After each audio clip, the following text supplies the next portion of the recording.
아브라함의 아들 이삭의 족보는 이러하니라. 아브라함이 이삭을 낳았고 이삭은 40세에 리브가를 낳으며 리브가는 바산 아람의 아람 그의 딸이요 아람 아람의 누이였다. 이삭이 그의 아내가 임신하지 못하므로 그를 위하여 여호와께 간구하매 여호와께서 그의 간구를 들으셨으므로 그의 아내 리브가가 임신하였더니 그 아들이 그의 뱃속에서 싸우니라. 그가 이르되 이럴 경우에는 내가 어찌할 거하고 가서 여호와께 묻자오되 여호와께서 그에게 이르시되 두 국민이 내 태중에 있구나. 두 민족이 내 복중에서부터 나누이리라. 이 족속이 저 족속보다 강하겠고 큰 자가 어린 자를 섬기리라 하셨더라.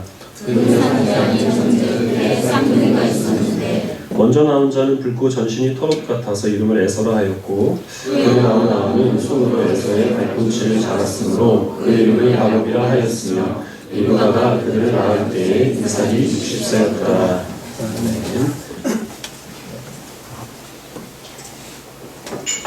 아브라함이 죽었고 아브라함의 죽음과 함께 아브라함의 그 아들 가운데서 7명이 이제 성경상에서는 정리가 됐습니다. 이제 성경의 초점은 이삭의 가정에서 일어난 일에 맞추고 이제 이야기가 진행이 됩니다. 이삭은 40세에 리브가를 아내로 맞이하게 되죠. 그런데 그의 아버지 아브라함이 오랫동안 아이를 낳지 못해서 고생했던 것과 같이 이삭도 20년 가까이 아이를 얻지 못합니다.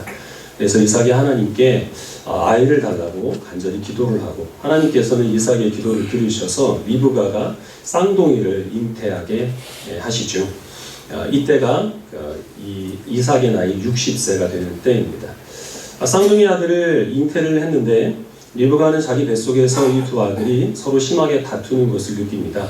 그래서 하나님께 이제 괴로워서 이 아이들이 왜 서로 다투는지 그리고 또 앞으로 어떻게 될지 하나님의 답을 구합니다. 하나님께서 리브가에게 말씀하시기를 네 뱃속에 있는 그 두 아이가 각각 큰 민족의 조상이 될 것인데 그들은 서로 사이좋게 화합하여서 잘 지내지를 못하고 항상 서로를 대적하게 될 것이다.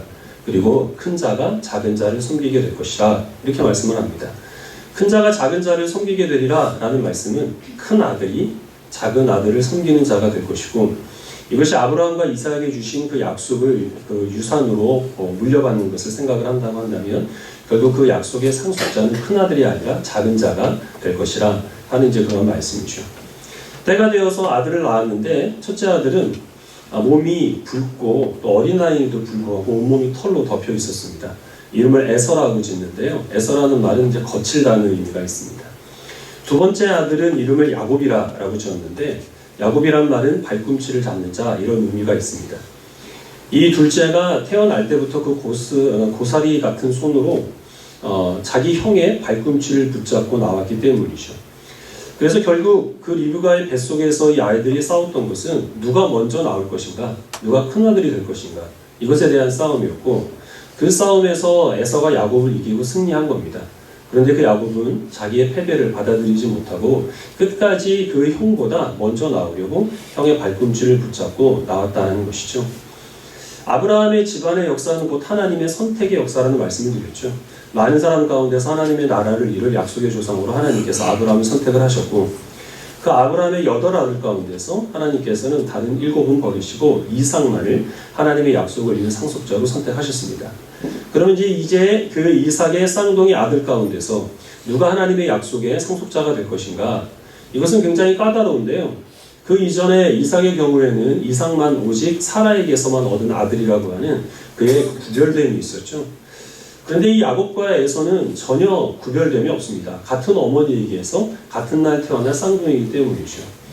그런데 우리가 그 에서와 야곱 중에 누가 하나님의 이 약속을 이을 이 이삭의 후손으로 선택이 될 것인가 하는 것을 궁금히 여길 필요가 없는 이유가 하나님께서 이미 야곱의 태어나기 이전에 큰 자가 작은 자를 섬기리라 라는 말씀을 통해서 둘째인 야곱이 첫째인 에서가 아니라 둘째인 야곱이 바로 하나님의 그 약속을 이을 이삭의 후손으로 선택이 될 것이다 라는 것을 분명히 보여주셨다는 겁니다.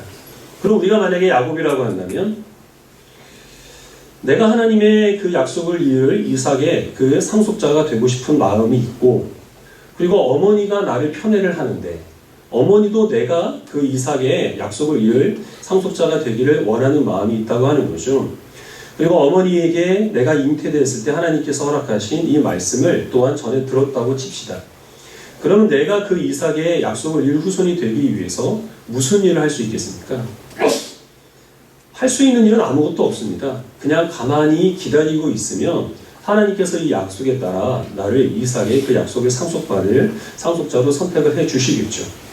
어떤 의미에서는 둘째로 태어난 것에 대해서 더 감사해야 할 겁니다. 왜냐하면 큰 자가 작은 자를 섬기리라 하나님께서 분명히 그렇게 말씀하셨기 때문이죠. 그런데 야곱은 그렇게 하질 않습니다. 태어날 때 그의 형의 발꿈치를 붙잡고 태어났던 것처럼 그는 계속해서 자기 형의 그리고 자기 아버지의 발꿈치를 잡는 그런 삶을 살아가게 됩니다. 그의 어머니와 함께 모의를 해서 자기 형을 속이고 또 아버지를 속여서 장자권을 팥죽 한 그릇에 그가 사들이는 한편 또 그 아버지가 눈이 어둡다는 것을 이용을 해서 그의 형처럼 꾸미고 들어가서 장자의 축복을 받아내죠. 그의 인생은 그의 이름과 같이 계속해서 남의 발 뒤꿈치를 붙잡고 늘어지는 그러한 삶을 살아가게 됩니다. 그렇게 야곱이 하나님께서 주신 그 약속을 의지하지 못했던 이유는 이 당시의 풍습 때문인데 이 당시에는 첫째 아들이 갖는 의미가 굉장히 중요했습니다. 그래서 그 아버지의 유업은 당연히 맏아들이 상속하는 것을 그런 상식적으로 여기는 그런 시대를 살아갔다고 하는 것이죠. 그래서 그 야곱은 자기가 살아가고 있었던 장자를 우선시하는 그 당시의 풍습에 지배가 되어서 하나님께서 그가 어머니의 태중에 있을 때 하신 그 약속을 의지하며 살아가지 못했다는 거죠. 우리 요한복음 말씀을 같이 보겠습니다. 요한복음 5장 2절부터 9절입니다.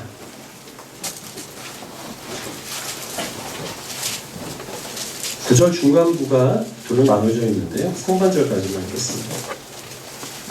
150페이지 신약 요한복음 5장 2절부터 9절까지 제가 2절을 먼저 읽고 기록하겠습니다. 예루살렘에 있는 양문 곁에 히브리 말로 베데스다라 하는 곳이 있는데 거기 행각 5이 있고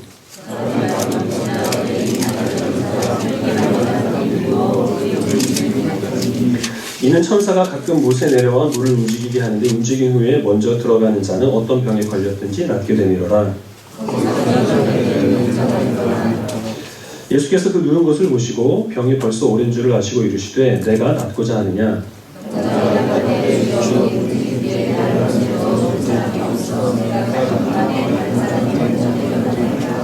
예수께서 이르시되 일어나 내 자리를 들고 걸어가라 하시니 그 사람이 곧 나와서 자리를 들고 걸어가니라. 예루살렘 곁에 베데스다라고 하는 연못가가 있었는데요. 거기에는 많은 병자들이 모여 있었습니다. 병자들이 거기에 모여 있었던 이유는 천사가 가끔 내려와서 그 연못물을 휘젓는데 그래서 그 연못물이 동할 때 제일 먼저 들어가는 사람은 어떤 병에 걸렸든지 낫게 된다는 전설이 있었기 때문입니다. 이건 전설이죠. 지푸라기 하나라도 붙잡으려는 심정을 가진 사람들이 그 속설을 믿고 거기에 몰려들고 있었던 것이죠. 거기에 38년 된 병자가 있었는데 이 사람 몸을 마음대로 움직일 수가 없는 사람이었습니다. 예수님께서 그 사람을 찾아가서 내가 낫고자 하느냐? 라고 물으십니다. 그럼 이 사람은 지금 병이 낫기 위해서 여기 누워있는 것인데요. 주님께서 나의 병을 고쳐주시기를 원합니다. 이렇게 얘기하면 될 것을 이 병자는 뭐라고 얘기를 하느냐 하면 저 물결이 동할 때 제일 먼저 들어가야 병이 나을 수 있는데 나는 움직일 수가 없어서 나 말고 다른 사람들이 계속해서 먼저 들어갑니다. 그러니 주님께서 내 곁에 머물고 계시다가 저 물결이 동할 때가 되면 나를 다른 사람보다 먼저 저 물에 넣어 주십시오. 이 부탁을 드린 거죠. 예수님께서는 물론 이 병자의 부탁을 들어주지 않으십니다. 그럴 필요가 없기 때문이죠. 내 자리를 들고 일어나서 걸어가라 라고 말씀을 하시니 이 병자는 1등으로 그 연못에 들어갈 필요도 없이 병이 다 낫게 되었던 겁니다. 예수님께서 이 베데스다 목가를 찾기 전에 이 38년 된 병자는 거기에 있는 동안에 어떤 마음을 품었을까요?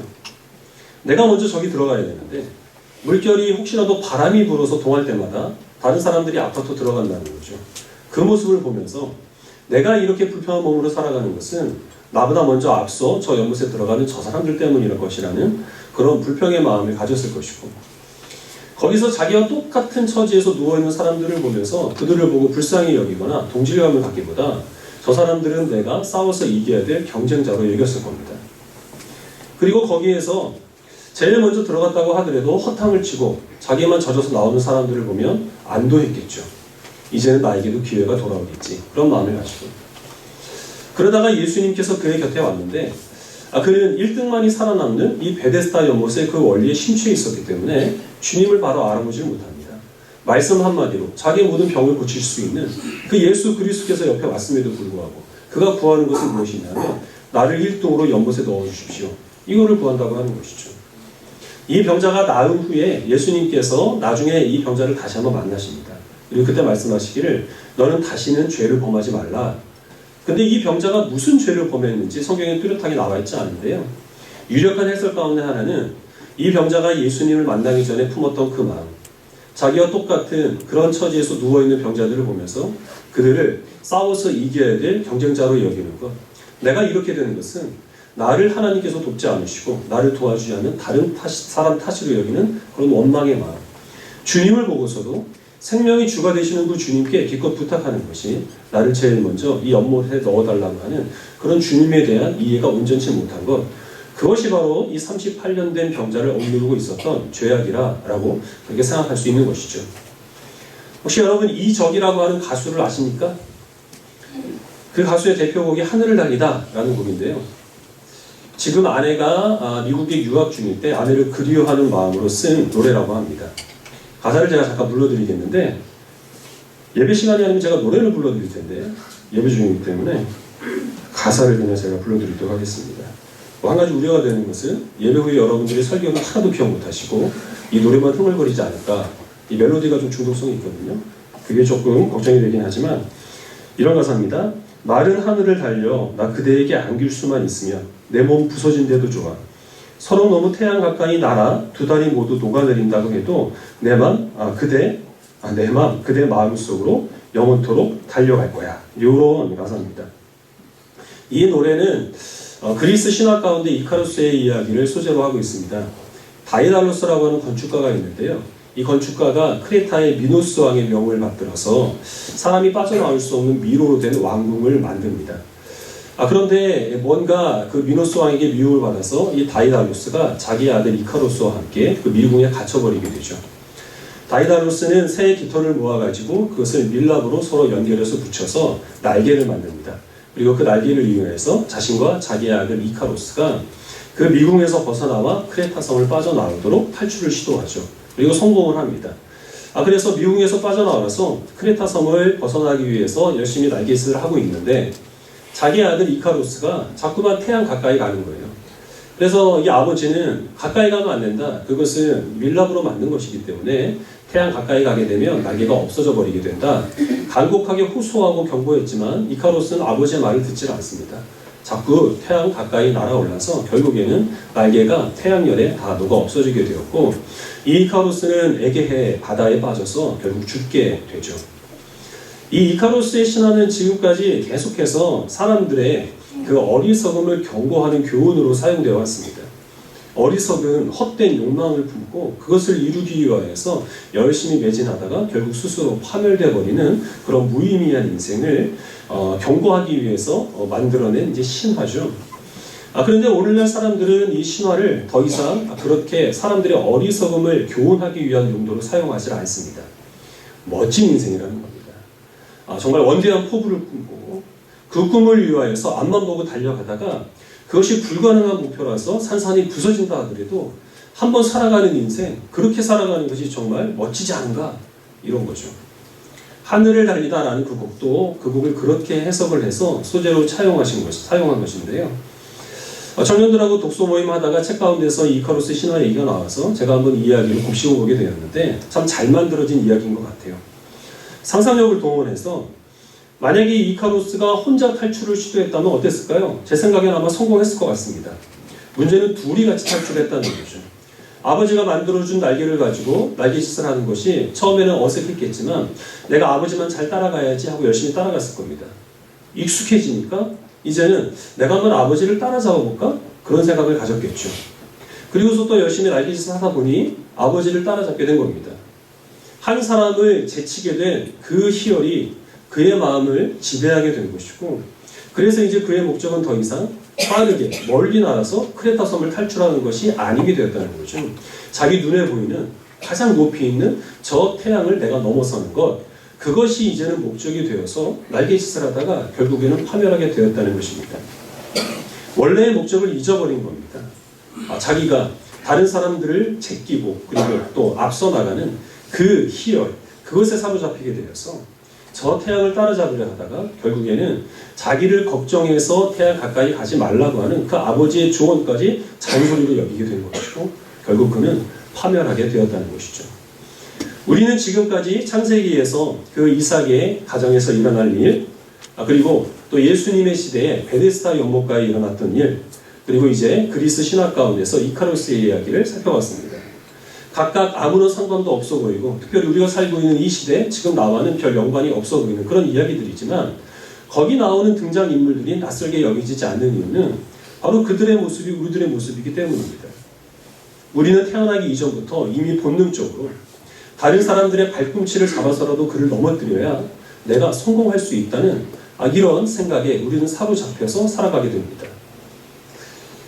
주변에 있는 모든 사람들, 나와 같은 처지와 환경에 있는 사람들, 동반자요, 또 내가 섬겨야 될 대상이 아니라 경쟁자로 여기고 그들을 제치기 위해서는 내가 하나님의 도우심을 구해야 되겠다라는 그러한 마음으로 사실 신앙생활 하는 사람도 제법 많이 있을 줄 알아요. 하나님께서 우리들에게 멀리 날아가라고 날개를 붙여주셨는데 우리는 그것을 하나님이 우리에게 주신 용도대로 사용하지 않고 내 마음대로 목표를 정해놓고 그 목표를 뛰어넘기 위해서 날갯짓을 하다가 우리 자신도 지쳐버리고 그리고 또 태양 가까이 가는 것 같지만 결코 우리는 행복하지 못하고 결국에는 파멸되어버리고 마는 것이 오늘날 현대인들의 모습이 아닙니까? 그렇게 됐던 이유는 이 세상 자체가 심히 경쟁적이기 때문입니다. 우리는 어린 아이들이 어린이집에 가고 또 유치원을 다니는데 조금 괜찮다고 입소문이 난 어린이집이나 유치원은 번호표를 뽑아야 하는 그런 때 우리 아이들은 벌써 경쟁에 물들게 됩니다. 초등학생들, 중학생, 고등학생들 줄 세우기에 익숙해져 가고 있고 또 거기에 지쳐가고 있습니다. 성적 순대로, 외모 순대로, 아니면 집안 형편 순대로 세상은 끊임없이 그들에게 번호를 매기고 줄을 세우고 있죠. 원하는 학교, 원하는 직장에 들어가고 원하는 직업을 선택하기 위해서는 정말 수많은 경쟁자를 뒤로 제쳐야만 그래야만 자기가 원하는 목적을 이루어가는 그런 시대를 우리가 살아갑니다. 돈이 있어서 자기가 원하는 물건을 사는데 어떤 물건의 경우에는 밤새서 줄을 서야만 살 수 있는 그런 물건들도 있습니다. 한정판이라고 하는 것들이죠. 왜 그럴까요? 그 물건이 정말 밤새서 살 만한 가치가 있어서가 아니라 그거를 사기를 원하는 사람들이 많이 있지만 나는 그 많은 경쟁자들을 다 물리치고 그것을 얻은 특별한 사람이라 라고 하는 것이 그 물건의 가치를 더 부여해 주기 때문에 그래서 사람들은 밤을 새서라도 줄을 서서 자기가 원하는 물건을 사게 된다는 것이죠. 우리 그리스도인들은 그런 세상 속에서 그들과 똑같은 모습으로 똑같은 일을 하면서 살아가게 됩니다. 그러나 우리의 신자된 정체성과 우리가 무슨 목적을 가지고 그렇게 우리가 힘써서 일을 하고 그리고 또 열심히 수고해야 하는가 하는 그것을 분명하게 하지 아니하면 우리는 야곱처럼 될 수밖에 없습니다. 야곱은 끊임없이 다른 사람들의 발꿈치를 붙잡고 살아가고 또 때로는 그것을 성공하지만 그는 결코 만족하거나 행복해하지 않습니다. 고단한 인생을 살아가고 그리고 결국에는 그렇게 그가 수고해서 얻은 모든 것들을 다 포기하고 내려놓는 그런 순간을 맞이할 수밖에 없다는 거죠. 성경을 한 구절로 보겠습니다. 시편 37편 11절입니다.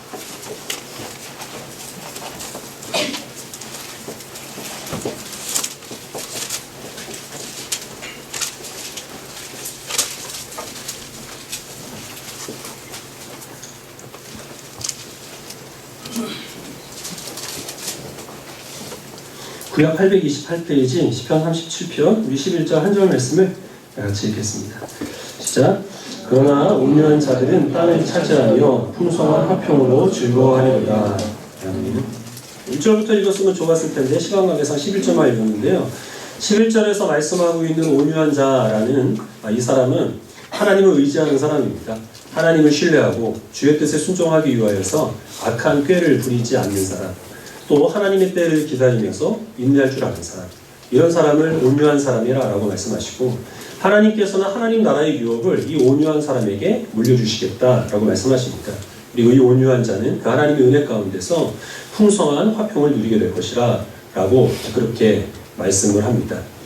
여기에서 이 온유한 자의 그 중요한 그 특징은 무엇이냐면 땅을 차지한다고 되어 있는데 이것은 남의 것을 탈취하거나 쟁취하는 것이 아니라 하나님께서 허락하여 주심으로 그가 받게 되는 것을 의미합니다. 만약에 이 땅이 세상적인 것이라고 한다면 온유한 사람은 차지할 수가 없습니다. 세상에 있는 땅은 가급적이면 약삭 빠른 사람, 그리고 또 간교한 사람, 거친 사람, 이런 사람들이 주로 많이 차지하게 되죠. 그러나 세상 사람들이 차지하는 그 땅으로 사람들이 만족했다, 영원히 그것을 소유했다, 그것을 기대할 수는 없습니다. 그러나 하나님께서 주신 하나님 나라의 유업은 누가 빼앗아가거나 없어지는 것이 아니기 때문에 우리는 그것으로 인하여서 만족하고 그리고 또 풍성한 화평함을 누리게 될 수 있다고 하는 것이죠. 저도 중학생, 고등학생 자녀가 있는 아버지이기 때문에 이 온유한 자처럼 살아가라 라고 우리들에게 권면하기에 약간의 두려움을 믿습니다. 그렇게 하면 애들이 실패할 것 같아요. 세상에서 악착같이 공부를 하고 친구 공부가 한 몇 년은 다 담쌓고 그냥 책만 파서 학교에서 1등도 해보고 좀 그래야 얘네들이 나중에 후회하지 않을까라는 그런 생각을 갖게 되는데요. 그런데 여기서 말씀하고 있는 온유한 사람은 목적도 없이 하루하루를 그냥 수동적으로 그렇게 살아가는 사람을 의미하는 것은 아닙니다. 앞에 있는 말씀을 읽어보면 이 사람은 분명한 마음의 소원이 있는 사람입니다. 그런데 이 마음의 소원을 이루기 위하여서 다른 사람을 경쟁 상대로 여기고 그 사람들을 제쳐야만 내가 그것을 얻을 수 있는 것으로 그렇게 여기지를 않는다는 것이죠. 그 마음의 소원이 하나님께서 기뻐하는 것인지를 돌아보면서 하나님께서 주님의 때에 나에게 이것보다 더 좋은 것을 허락하여 주실 것을 바라는 마음으로 이 마음의 소원을 이루어가기 위해서 하루하루 주어진 환경 가운데서 최선을 다하는 그런 사람들을 의미합니다. 그 사람에게 하나님께서 하나님의 유업을 허락하여 주시겠다는 것이죠.